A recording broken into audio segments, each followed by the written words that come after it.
Greetings, good morning, and welcome. We are Crypto for Joe, cryptocurrency and blockchain ideas for your average Joe. Speaking this morning, this morning with Cayman Nava. Cayman, how are you doing? I'm doing very well. So I'd like you to bring us back up to speed. We've covered this before, but there's a lot of new people getting into the crypto markets, and as is going to happen, it's April of 2022. And one of the things that could be prohibitive when you're coming in and you don't understand them is gas fees. And I know that they're different for depending on what you're buying, and you are in the Ether space in Ethereum.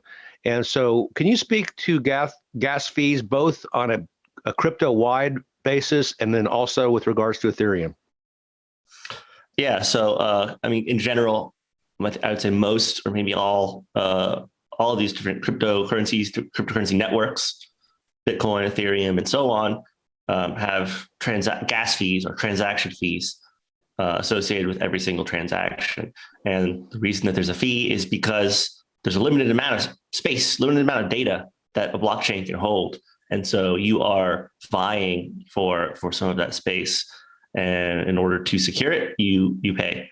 Otherwise, you'd have a bunch of free riders or the ability for people to create spam transactions if they don't have to pay. Right.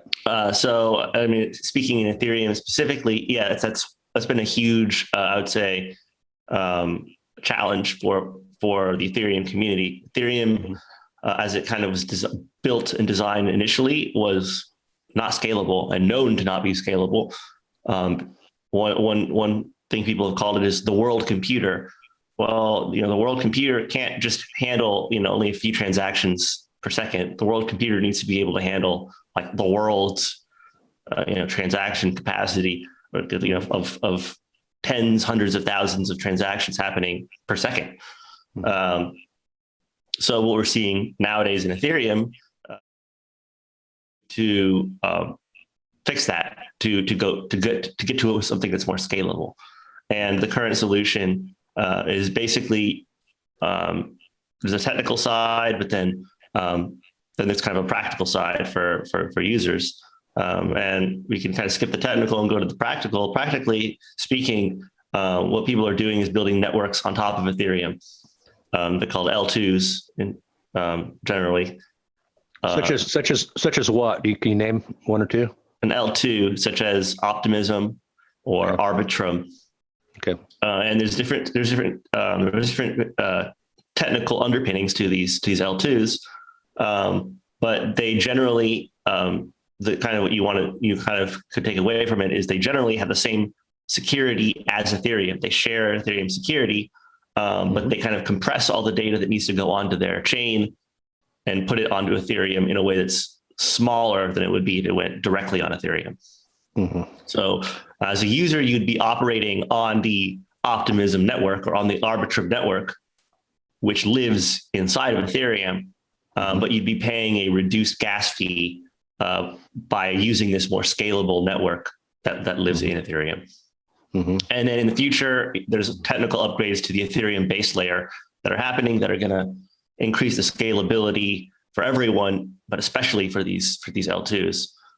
So, the fees that you're paying now on those probably 100 times less than Ethereum, and then in the future, even less than that. Right. Is it true that you pay the same gas fee for a small transaction as you do to a large, and that may put some people off that are just getting into the space? Right. So what, at least on Ethereum, what determines the gas fee is not the amount of money that you're transacting. So if you're sending ether from one person to another, it's the same gas fee whether or not it's $5 worth of Ethereum or if it's 5 million or $5 billion worth of Ethereum.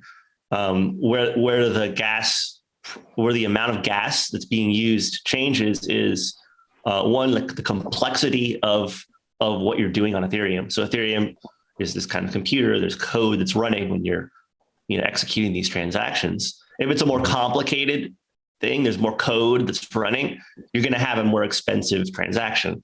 The other thing that affects it is I guess, supply and demand. So when the network is more full or more congested, you're going to be paying a higher amount than when it's less congested. You're going to be paying a lower amount. So could you try to do a transaction in the middle of the night? Would that help you out any? Well, I mean, really, you could when you make a transaction, you can set your like max gas limit. And you can set your kind of like your priority if you want, and you can set it low, and then push your transaction out, and it'll get confirmed when it gets confirmed. Okay. Awesome. Well, thank you so much. I know it's an important topic for those just joining us, so I appreciate it, and we'll talk to you soon. Yeah, thanks for having me.